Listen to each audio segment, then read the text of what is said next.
Hi friends, பிரேக்ஃபாஸ்ட்டுக்காக wait பண்ணிட்டு இருக்க என்னவனுக்காக இன்னைக்கு பிரேக்ஃபாஸ்ட்டை கொஞ்சம் ஸ்பெஷலாக ரெடி பண்ணேன். என்ன ரெடி பண்ணேன்னு சொல்லி பார்க்கலாமா? ஃபர்ஸ்ட் இட்லியை வேக வைக்கேன். கருப்பு கவுனி அரிசியில் இட்லி கொஞ்சம் டேஸ்டாகவும் இருக்கும், அதே சமயம் ஹெல்த்தியாகவும் இருக்கும். ஒரு பிளேட் நார்மல் இட்லியும் ஒரு பிளேட் மினி இட்லியுமா அவிச்சு எடுத்துட்டேன். இட்லி நாளே தொட்டுக்கிடதுக்கு சாம்பார் சட்னி இருந்தால் நல்லா இருக்கும்.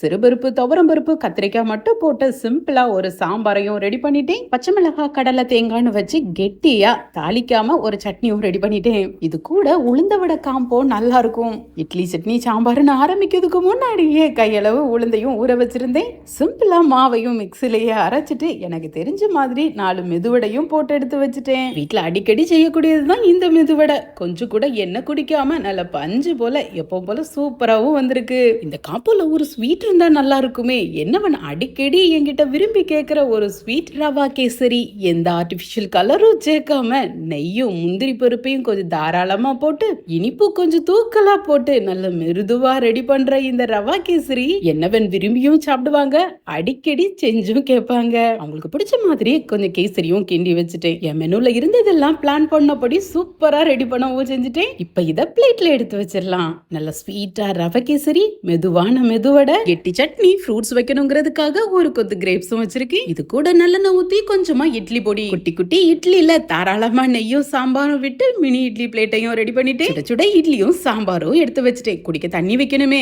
அதையும் எடுத்து வச்சுட்டேன். எனக்கு டீ பிடிக்கிற மாதிரி என்னவனுக்கு காஃபினா ரொம்ப பிடிக்கும். ஃபில்டர் காஃபி தான் ரெடி பண்றேன். நாட்டு சக்கரை, டிகாஷன், நுரையோட இருக்கிற பாலையும் ஊத்தி எடுத்து வச்சுட்டேன். இட்லிக்கு அப்புறம் இந்த காஃபி அவ்வளவு சூப்பரா இருக்கும். இப்ப வெயிட் பண்ணிட்டு இருக்க என்னவனுக்கு கொண்டு கொடுக்கலாம். பிளைட்டை கொண்டு கொடுத்ததுமே என்னவனுக்கு அவ்வளோ ஒரு ஹாப்பி. ஏதோ ஸ்பெஷல் டேனா தான் இப்படி ஸ்பெஷலா எதுவும் செய்யணுமா? நமக்கு தோணுற நேரம் எல்லாம் நம்மளுக்கு பிடிச்சவங்களுக்காக இதே மாதிரி ஸ்பெஷலா ரெடி பண்ணலாம். என்னவனும் திருப்தியா சாப்பிட்டாங்க, நானும் ரொம்ப ஹாப்பி. நெக்ஸ்ட் என்ன காம்போ ரெடி பண்ணலாம்னு சொல்லி பிளான் பண்ணிக்கிட்டும் இருக்கேன். நாளைக்கு உங்களை மீட் பண்றேன். பாய்.